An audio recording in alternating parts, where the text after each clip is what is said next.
90% से ज्यादा लोग इसलिए नहीं फेल होते हैं लाइफ में कि वो बहुत बड़ा सोचते हैं और उसको अचीव नहीं कर पाते हैं।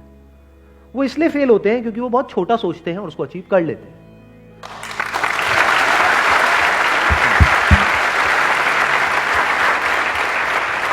यानी लोग लाइफ में इसलिए नहीं फेल होते हैं कि जैसा मैंने चाहा वैसा नहीं हुआ। 90% लोग इसलिए फेल होते हैं जो आपने चाहा वो हो गया, क्योंकि चाहा ही इतना सा। मान लेते हैं कि अगर मैं एक टाइम मशीन में बैठ करके पीछे चला जाऊं, 18 साल पीछे चला जाऊं, और मेरी एज भी आपकी एज के बराबर है, मान लो 20 साल की है, तो अब मैं खुद को क्या सलाह दूंगा? खुद ही को मुझे देनी हो एक सलाह या एडवाइस देनी हो तो मैं क्या दूंगा? और वो एडवाइस ऐसी होनी चाहिए जिसके बाद में जो भी मैं डिसीजंस लूं अगले 18 साल में, वो सारे डिसीजन सही डिसीजंस होने चाहिए। वो मैं आज देख सकता हूं, आप नहीं देख सकते। आपको पता है कि जो आप डिसीजन ले रहे हो वो सही है गलत है, वो तो 20 साल बाद समझ आएगा। फॉर एग्जाम्पल, आप सिगरेट पी रहे हो तो ये डिसीजन सही है गलत है आज समझ आएगा, ये तो 10-20 साल बाद समझ आएगा ना। हाँ, ऐसे ही आज जो आप करियर चूज कर रहे हो उसकी वजह से क्या होने वाला है आपकी लाइफ में, वो आज थोड़ी ना समझ आएगा, वो तो 20 साल बाद समझ आएगा ना। देखो, मैं आपको एग्जैक्ट एग्जांपल देता हूं, उससे आपका माइंड क्लियर होगा। 12th के बाद में मैं अपने एक फ्रेंड के साथ में गया था, मैंने अपने किसी सेशन में बताया भी था इसके लिए। एक जॉब इंटरव्यू के लिए गया था मैं, वो मेरा पहला और आखिरी जॉब इंटरव्यू था। एक कॉल सेंटर के लिए गया था, तो वहां पे गया, मेरा पहला राउंड क्लियर हो गया था, दूसरे राउंड में मैं बाहर हो गया था। तो वहां पे जाना इंटरव्यू देने के लिए, क्या ये मेरा सही डिसीजन था या गलत था? सही था, सही था, सही था सर, सही डिसीजन था सर। उस टाइम पे हमको एक्चुअल में पता ही नहीं होता। ये तो मुझे आज पता है कि वो मेरा सही डिसीजन था या गलत था, वो मैं आज आपको बता सकता हूं। उस टाइम कैसे बताता? उस टाइम तो सही था, या ये कह लो उस टाइम मुझे सही लग रहा था। मैं वहां गया और पहला राउंड मेरा क्लियर हो गया, तो मुझे कैसा लगा? उसके बाद में कैसा लगा होगा? बहुत सही लगा कि हजारों में से कुछ 100-200 सिलेक्ट हुए, उसमें मैं आ गया। दूसरे राउंड में जब बाहर हो गया तब मेरे को कैसा लगा होगा? बहुत गुस्सा आया होगा। लेकिन सोचो, अगर मेरा वो सेकंड राउंड भी क्लियर हो जाता, थर्ड राउंड भी हो जाता, तो उस वक्त मुझे कैसा लगता? सही लगता है खराब लगता? बहुत अच्छा लगता।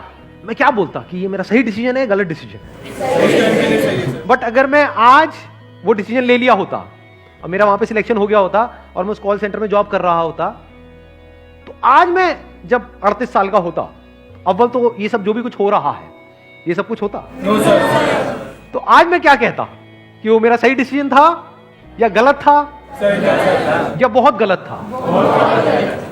अभी सही और गलत की डेफिनेशन क्या है, इसको ध्यान से समझ लेना। हर एक के अंदर एक पोटेंशियल होता है जो हिडन होता है, जो उस वक्त हमें नहीं पता होता है। क्या उस वक्त मुझे पता था कि मैं ऐसा कुछ करने वाला हूं लाइफ में 18 साल बाद? बिल्कुल भी आइडिया नहीं था, लेकिन पोटेंशियल तो था, तभी तो आज यहां तक पहुंचा। और पोटेंशियल किस में नहीं होता? आप लोगों में पोटेंशियल की कमी है क्या? पोटेंशियल मतलब क्या कि अगर आपको अच्छे से ट्रेन किया जाए, अच्छे से आपको ग्रूम किया जाए, अच्छे से आपको नॉलेज दी जाए, आपकी स्किल्स के ऊपर काम किया जाए, तो किसी भी एक की मैं बात करूं, यहां पर कोई भी हो, वो किस लेवल तक आगे जा सकता है? उसकी अपर लिमिट क्या है? तो जितना वो चाहे, जितना वो चाहे, या ये कह लो जितना वो चाहे उससे बहुत ऊपर। क्योंकि क्या चाहते हो आप? मैं उस वक्त क्या चाहता था कि कहीं से 10-12 हजार रुपए की नौकरी लग जाए, इतना ही तो चाहता था।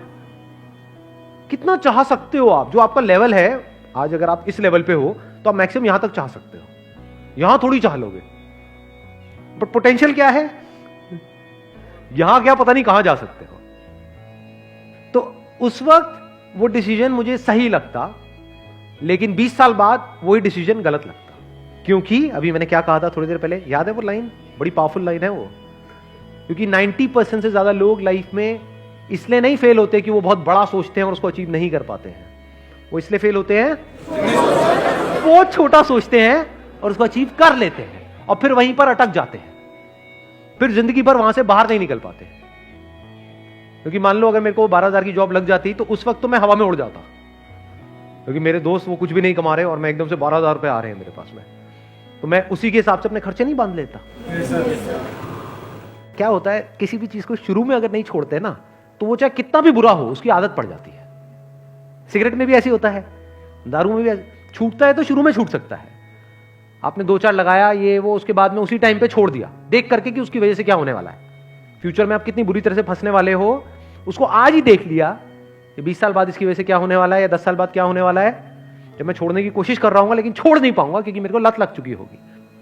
ऐसी करियर में होता है कि आज आपको देखना पड़ता है कि जो मैं आज कर रहा हूं उसका 20 साल बाद मेरी लाइफ पे क्या असर होने वाला है। और अगर वो क्लियर होता है, यानी वो वजह क्लियर होती है, तो आज ही आप छोड़ देते हो उसको, नहीं तो नहीं छोड़ सकते। घर वालों का प्रेशर होगा, इतनी मुश्किल से तो मिली है, क्यों छोड़ रहा है, करेगा क्या, खुद को भी डर लगेगा, तो आदमी कहेगा जैसे चल रहा है चलने दो। फिर कुछ टाइम बाद आपको आदत ही हो जाएगी, फिर आपका जो थॉट प्रोसेस है या जो आपकी सोच है वो इसी दायरे में सिमट के रह जाएगी, उसके बाहर आप मरते दम तक निकल ही नहीं सकते। Never get into a comfort zone at this age. हाँ, कंफर्ट जोन जरूरी है if you are 30 year old, 40 year old, 50 year old, क्योंकि वहां कहां भटकते रहोगे, क्योंकि वहां पे आपके साथ में आपकी वाइफ भी है, बच्चे भी है, पूरी फैमिली है, सब कनेक्टेड। अभी कंफर्ट जोन में फंसने की जरूरत नहीं है, क्योंकि अभी जरूरत से ज्यादा कंफर्टेबल हो गए तो आगे जाकर के लाइफ अनकंफर्टेबल हो जाएगी। लाइफ में आगे बढ़ने के लिए ये इंपॉर्टेंट नहीं है कि आप क्या करते हो, ये ज्यादा इंपॉर्टेंट है कि आप क्या छोड़ते हो। ये बातें आज मैं देख सकता हूं, आप नहीं देख सकते इन सारी बातों को। बहुत कुछ छोड़ना पड़ता है अलग अलग लेवल पे, तभी आप नेक्स्ट लेवल पे जा सकते हो। अगर एक लेवल से आप चिपक जाओगे तो उसके अगले लेवल पे कभी नहीं जा सकते। तो छोड़ देना होता है ताकि अगले पे जा पाओ, उसको भी छोड़ देना होता है ताकि और अगले पे जा पाओ, तभी नेक्स्ट जंप आप आता है। वो छूटता कैसे है, जब आगे कुछ बड़ा दिख रहा हो, तभी उस छोटे को छोड़ सकते हो। Wish you all the very best, thank you so much for coming.